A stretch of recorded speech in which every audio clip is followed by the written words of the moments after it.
And hi guys! Um, nasanay ko sa welcome to another maiden. Testing ko lang. Ngayon lang ulit ako mag-unboxing. Testing lang. Actually, dito ko to pinilm sa TikTok. So, meron tayong package ngayon na i-unbox. And ipapakita ko lang din sa inyo kung ano to.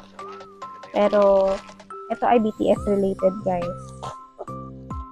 Nabili ko siya sa Orange app ng very cheap lang. Diba uso yung mga labubo ngayon? At saka yung mga, well, yung pinakasikat ngayon is yung labubo. Pero, ako ito yung pinili ko.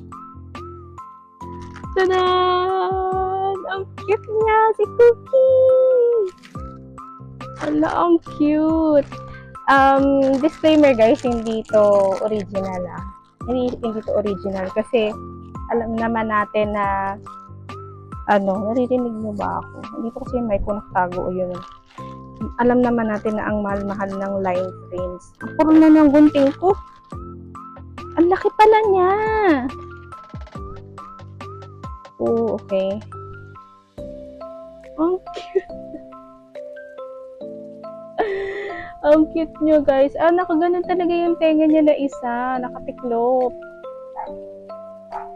Hala, ang cute. Pero in fairness dahil kung ano lang talaga siya, like, hindi siya original, guys, pwede na. Diba? Ano to? Mini. Meron siyang tag na ganyan. Oh my God. Ilalagay mo siya sa bag mo. Meron pa siyang ganito. Tapos, yun lang, malalaman mo na hindi siya original kasi may yung tagging siya dito. Imbes na BT21. Hindi siya BT21. Tapos yung kanyang ay di ganyan din. Ayan. Ganyan siya. Oh my God! It's so cute! Nilagay ko siya sa bag ko. Wait lang. Ganyan ko siya guys. Ito yung ginagamit ng bag yung pang office. Tapos meron na akong keychain dito. Ayan. Actually, fail lang to dun sa casing ng Bluetooth earphone na binili ko. And nakakatawa kasi whale yung niya. Connected pa rin siya sa BTS kahit yung product naman mismo hindi siya connected doon sa BTS. Kung narinig nyo ako guys kasi naka-mic na ako. Yung mic ko nakatago doon. Pero yun, ang cute niya. Ang cute niya. At saka ang laki pala niya. Pero I think kailangan ko siyang ilagay sa sa case kasi feeling ko madudumihan to ng bonggang-bongga. Bibili ako nung yung parang case na clear. Yung parang coin purse. Parang coin purse yun eh.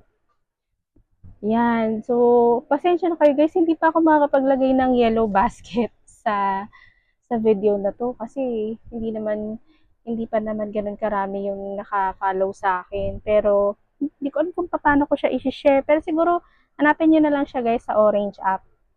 Keychain na cookie. Yan. Dali lang siyang mahanap.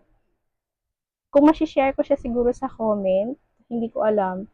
Copy nyo na lang yung link. Gano'n na lang siguro. So, yan. Tapos, may mga ibang members pa. Bibili din ako nung kukumplituhin ko siya para Cute. Ang cute niya talaga. Mga anik-anik. Hindi hamak. Sorry pero hindi ako masyadong fan ng labubo. Pero, hindi mas cute naman to sa labubo, di ba? Yun lang. Bye-bye. Bye-bye, Cookie.